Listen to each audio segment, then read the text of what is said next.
बोलण्याचं स्वातंत्र्य तुम्हाला इथं थांबता येणार नाही. जमावबंदी आहे ठीक आहे, पण आम्ही काय केलंय का? भाषण स्वातंत्र्य आहे का थांबता नाही? येणार नाही तुम्हाला जमावबंदी. सर मी लॉ करतोय, भाषण स्वातंत्र्य आहे का नाही? आर्टिकल नंबर 19 माहिती आहे तुम्हाला भारतीय संविधानातला? भाषण स्वातंत्र्य, कुठेही संघटना बनवायचं स्वातंत्र्य, फिरायचं स्वातंत्र्य, बोलायचं स्वातंत्र्य आम्हाला आहे का नाही? नाहीच आहे ते फक्त कॉन्स्टिट्यूशन मध्ये. आंबेडकर गार्डनच्या इथं आम्ही उभे आहेत आणि तुम्ही आम्हाला सांगताय जमावबंदी. पब्लिक प्लेस आहे ना, पब्लिक प्लेस विरोधीचं पाय पडायला. जमावबंदी आदेश चालू आहे. ठीक आहे, जमावबंदी आदेश आमच्या हातात झेंडा आहे. कुणाला आम्ही काय बोललो, स्लोगन्स दिले, असं काय आहे? स्लोगन्स आम्ही उभे आहेत इथं, असं बघू शकत नाही इथं उभं राहून आम्ही.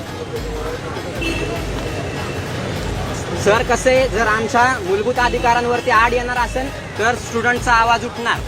हे अब्दुल कलामांनी सांगितलेलं आहे की इथं सगळ्यात मोठी जर कोणची मेजर पॉवर आहे तर ती आम्ही आहे. शिक्षणामुळे आज तुम्ही वर्धित आहे ना सर.